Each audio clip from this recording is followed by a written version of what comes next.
Hi folks, Florida Man here. Today, I bring you an after-action report on my first game in the Olympus Tournament being run by Bob the Builder.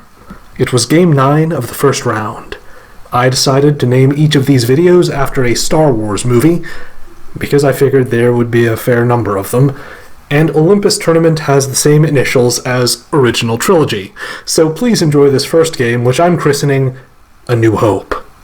We played on Backstabber, and I was assigned one of the best countries to play, Turkey.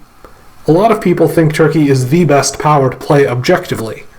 I don't agree, but I do find that I tend to do better with the Eastern powers than I do with the Western powers, so I was pleased enough with this. The first thing I did diplomatically after I was coronated as Sultan was reach out to Italy with an offer of friendship. I suggested we could balance an Italian-Turkish relationship by making me more land-based and him more naval.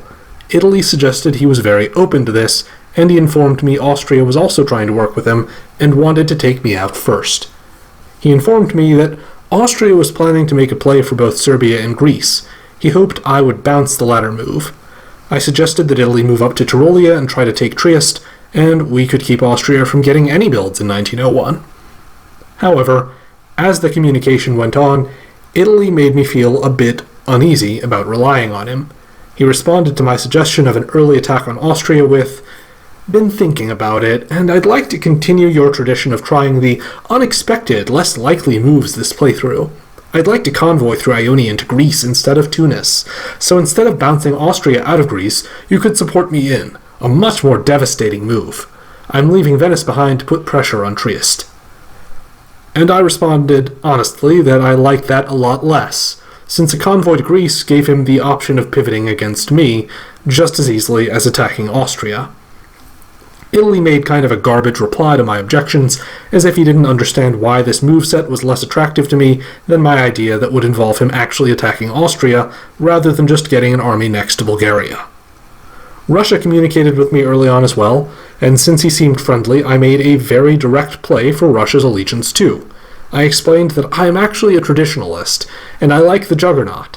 Bizarrely, he not only accepted, which I would kind of expect, but he also suggested that I open with the Crimean Crusher, which is a great opening to mislead people if you're doing the Juggernaut. At the same time, it's a bit like doing a trust fall into the arms of a stranger, and that was literally suggested in his first message to me. Further, he made an even worse mistake than suggesting this specific opening. He referred to the legendary tactics video about it instead of the Florida Man diplomacy video, which is a good way of putting yourself in a real diplomatic deficit relative to me. Setting that aside, since it was his idea, I agreed to it eagerly, since it would allow us to either slide into a very effective Juggernaut or a very effective invasion of Russia. At around the same time that I had this message from Russia that made me feel I could walk all over him if I wanted to, I received introductory messages from Austria.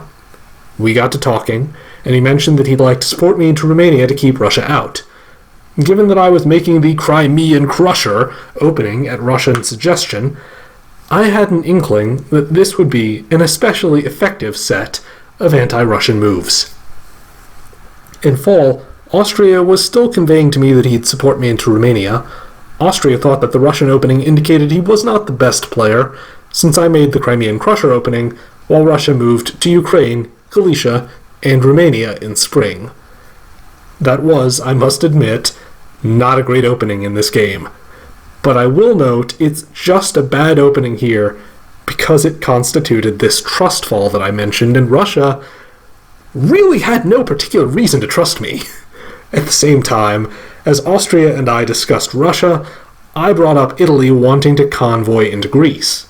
I encouraged Austria to block him out because an Italian army there was the last thing we needed. Russia continued to happily plan for his eternal alliance with me. He suggested I approach Italy for a collaboration, which was quite an interesting idea. I told him that Italy wanted Greece, and Russia said I shouldn't let him in, and added that it was okay if Armenia moved to Sevastopol, because he would bounce it. I should just attack with support from the Black Sea. Meanwhile, I had told Italy I was okay with giving him support into Greece, which I simply planned not to actually give, but Italy said he didn't want it after all, since Austria was going to support himself in, so Italy would just bounce. He suggested I should just use Bulgaria to tap Romania, because I could then take Sevastopol from Russia. When orders process, it immediately became obvious for Russia that we were not in the close alliance that he had imagined, but to his credit, he didn't take it too badly. My messaging with Russia does stop at this point, though, unfortunately. Italy's reaction to my captures in fall was surprisingly negative, as if success made him suspicious of me. He said he was, quote, very surprised, close quote, to see Austria support me into Romania.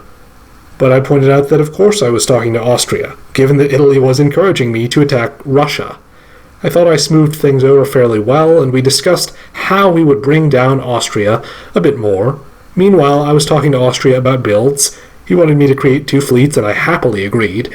It was the best way to support him against Italy, after all. He also asked if he could borrow Bulgaria, and I said yes to that too. You don't often find a good ally who will help you grow even while they're potentially facing attack, and I try to take care of good allies, so they have the opportunity to remain good and loyal allies. Following the 1901 moves, I also had discussions with France because I sniffed a possible Western triple, given that no one in the West had clashed with anyone, and I wanted to know if that was happening. France said it wasn't currently on order, but it could happen, because they had all been cordial enough about all just getting to their neutrals in 1901. I also asked him about putting a fleet in Marseille.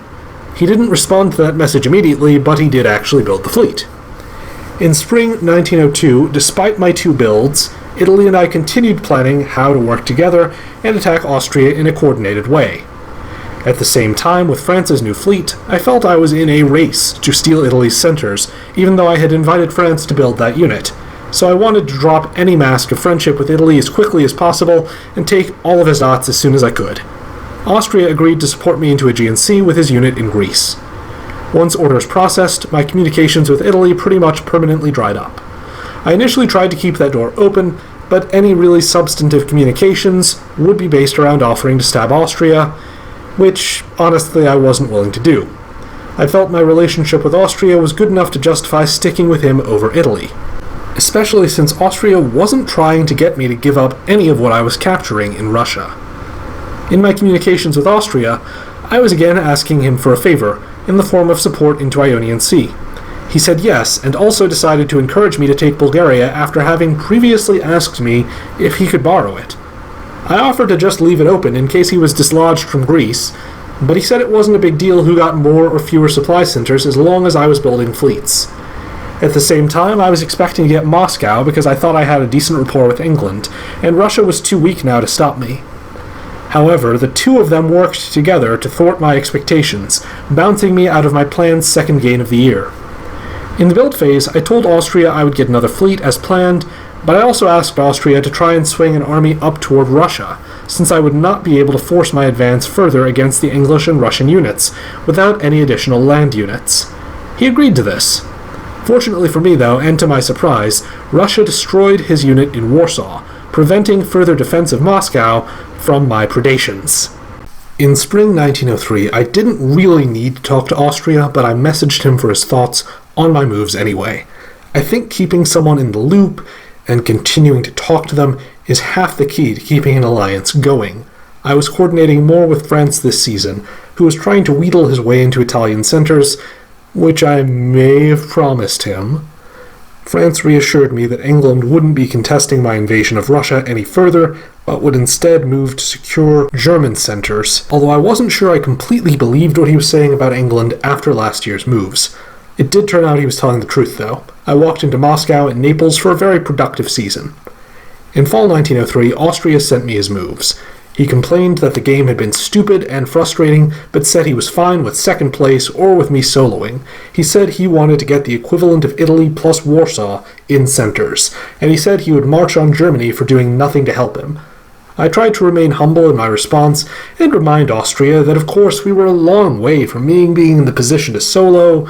I don't do that by saying that overtly, of course. I just stay focused on the fact that tactical issues remain to be decided, and on the many obstacles to the end goal. When orders process, the events that happen are even stupider than they'd been before. I have no complaints about this because I suddenly control Rome for no real reason, and I'm positioned to secure Naples and Tunis soon too. In the builds, I wanted to get an army as well as 2 fleets, because the fleets were a real matter of diminishing returns at this point. I framed it to Austria as a request for permission, and he said, of course, that's reasonable. At the same time, I was telling France that this year was when I would stab Austria. After he saw my builds, I didn't hear from him for a while. Following adjudication of spring 1904 moves, there was a new enemy to focus on, the Western Triple that belatedly emerged to challenge my and Austria's dominance. Germany withdrew from within France, England re-engaged with me in Russia, and France began invading the Mediterranean in earnest. For Austria and me, it was a repositioning season as Austria moved to encircle Italian-controlled Trieste, while I moved units to every front with the Western Triple, and captured Tunis. I successfully predicted that England would try to move an army into St. Pete this season, and I bounced it. In fall, France took Tunis back, while I again bounced an English move, this time predicting he'd make a convoy to Livonia. Austria finally got a new build by retaking Trieste. Importantly, although I'd lost Tunis, I was able to break into West Mediterranean with one of my other fleets, so France didn't quite have a lock on control of his half of the Mediterranean Sea. In the build phase, I told Austria I wanted to build 1 fleet and 1 army. He didn't seem very interested in the builds themselves, but he did seem amused to note that there was a group thread with everyone but me giving him horrible move suggestions. He also suggested there might be a fake stab opportunity for us. I'm generally against fake stabs, so I shot that down right away. In spring 1905, France broke his silence to tell me that I would be fighting on 2 or 3 different fronts soon, that I should return to our agreed-upon split of the former Italian centers, and that if I stopped focusing on the naval war with him, I could more easily prepare to stab Austria and try for the board top. I told him bluntly that the Western Triple that had emerged was going to be stopped in its tracks soon, by myself and Austria. I actually believed it, but more importantly, I was trying to get him to flip on his allies by breaking his spirit and destroying his sense of hope. Looking to the moves, Austria and I were planning very aggressively now, and the moves included a convoy into Greece. We were grappling fiercely with France in the Mediterranean at this point, so every unit needed to be moved as close to the front as possible, as quickly as possible. I was also cognizant by now of the fact that, because everyone who board-topped in this round of games would make it to the next semi-final round of the tournament, this was my opportunity to position my units where they could do the most damage around Austria, and therefore guarantee I board-topped. You can see from the orders processing that it's a race. Austria and I are capable of forming a stalemate line here, but it's a matter of getting to battle stations, capturing Venice, and retaking Tunis. It's literally just about who can most efficiently move their units to the appropriate positions quickly enough. In fall 1905, Austria and I agreed that I was likely about to lose center to France with our plan for that season, while Austria was guaranteed to gain Venice, so I would keep Greece. Such a nice ally.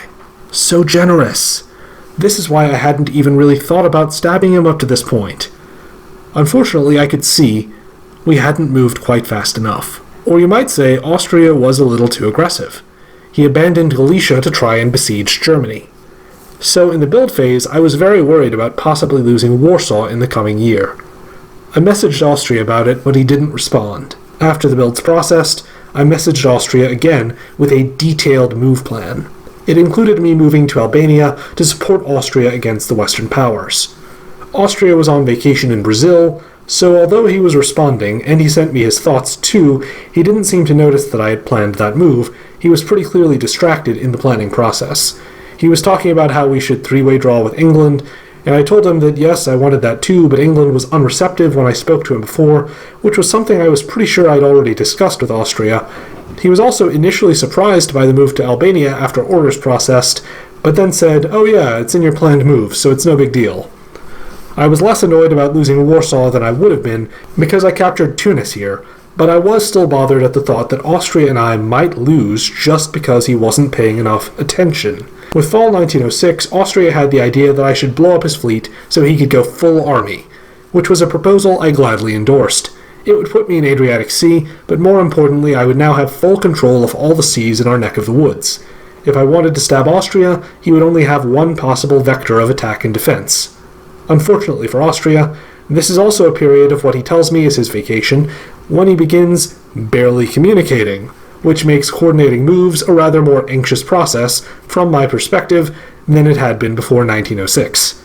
I won't say I've never inflicted that on someone else, though. If you've been in some of my games lately, you know what I'm talking about.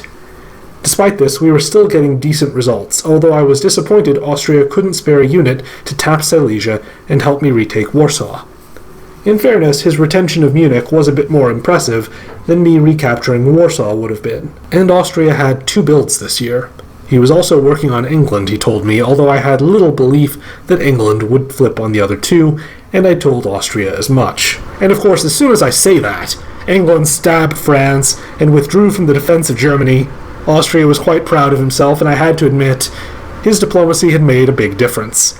We were probably about to lose a little ground in the fight, and his diplomacy allowed for our continued advance. This season I convoyed him into Italy to take back Rome from France. Planning for fall, though, Austria seemed to have become a little bit too risk-averse for me. He said, quote, "You can take Warsaw now. Silesia explosion was clutch. Can you support me into Rome? We can DMZ borders and not build anything. I don't think it's worth it to fight England after he helped us." Close quote. That was not an idea I was into, because I wanted to do quite a bit better than Austria was planning for us to do. I had been talking about a 3-power draw with England, but there's always a part of me that wants to know if I could do better, if I could solo or get close to soloing. So with the fall, I moved to stab Austria and take Trieste and Budapest. You can see I was also coordinating with the betrayed French player here, who unsuccessfully took my support for an attack on Spain. At the same time, I took Warsaw, which got me up to a nice 13 centers. No way England was going to catch up to me now. Austria was not happy in the build phase, and he said my success was largely due to him, and asked me to give him back the Austrian centers at least. And I basically told him that this was my best shot, and I felt I had to take it. No apologies. This is the way. In the public press, there was a discussion about whether or not we should continue, and it seemed that the only one who didn't want to end it was England, who suspected that with a few more centers, he could make the semi-finals, but as things stood now, he probably would not.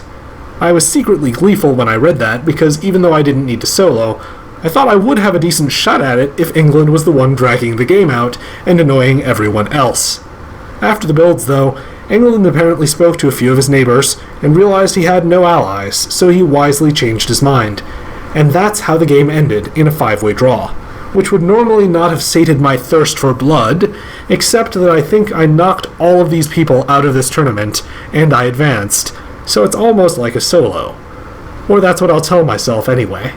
I was not going to get an actual solo, I don't think, despite my enemies being so divided. But in this tournament setting, I had no incentive to strive for anything beyond what I achieved, besides getting points for style.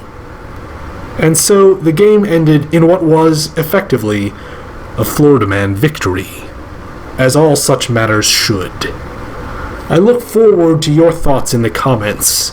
If you enjoy these videos, I hope you will show it with a like, and by joining the roughly half of my viewers who are subscribed. And I also support putting your hands together for the thoughtful and generous people whose names now appear on screen, our wonderful patrons and translators.